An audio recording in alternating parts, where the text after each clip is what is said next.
واش أنا تأخرت؟ السلام عليكم.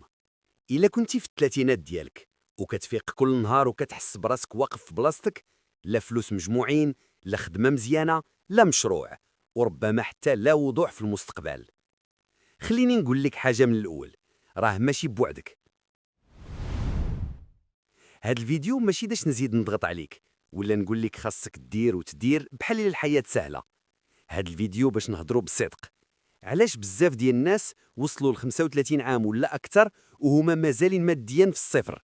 والأهم، واش بصح فات الأوان؟ وشنو الحل؟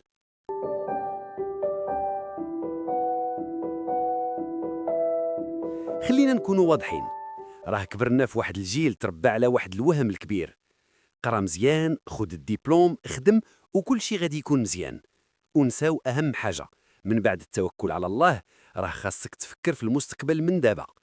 وفي الواقع الدبلوم ما بقاش ضمان، الخدمة ما بقاتش أمان، والسوق تبدل بسرعة وحنا بقينا بنفس العقلية.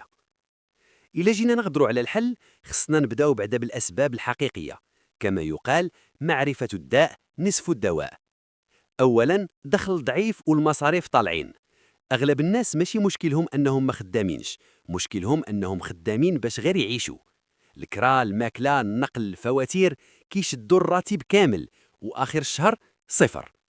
عقلية دابا نعيش من بعد نفكر، السفر بلا تخطيط، الخروج بلا حساب، تليفونات غاليين، سيارة ما قداتهاش، وما فكرناش أن الوقت كيعدي والسنين كتمشي. وهذا الشيء يدينا للسبب الثاني: المقارنة القاتلة. السوشيال ميديا دارت واحد الدمار نفسي خطير. كتشوف صحابك، شي شرا دار، شي دار مشروع، شي باين ناجح، وانت كتقول أنا شنو درت في حياتي؟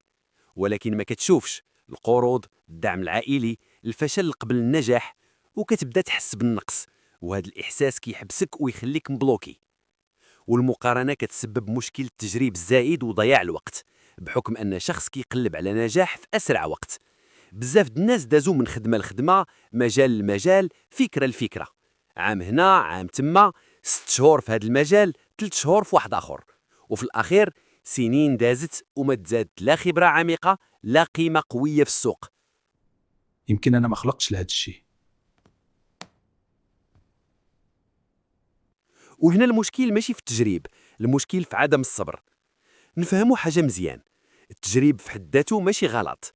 الغلط هو تجرب شهرين، ما تشوفش النتيجة، وتقول هذا المجال ما فيهش. أي مجال في العالم خاصه وقت، صبر، وتراكم. ما كاين حتى شي مجال كيعطيك نتائج كبيرة في 6 شهور.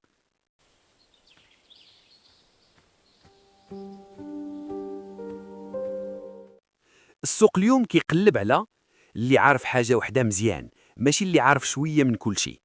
التخصص كيخليك مطلوب، عندك قيمة، تقدر تفاوض على الأجر وتبني سمعة. أما اللي كيعرف من كل شيء شوية كيضيع وسط الزحام. دابا ركز معايا مزيان، الحقيقة اللي خاص تسمعها: أنا بديت، وهاد المرة ما غاديش نحبس.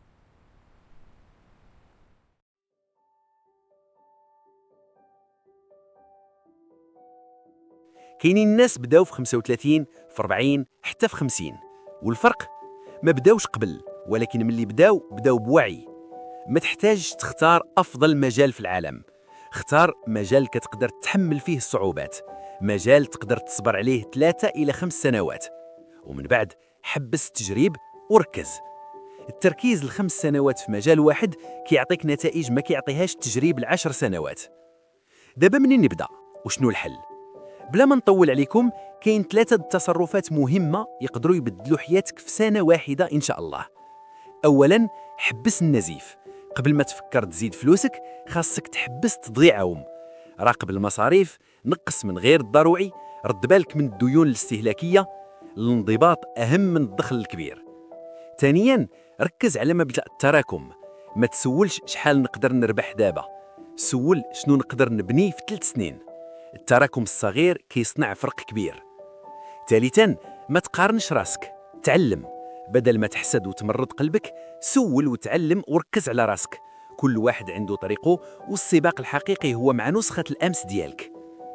إلا وصلتي لهنا، كنبغي نقول لك حاجة من القلب: راه ما فاتش الأوان، فات غير وقت الجهل.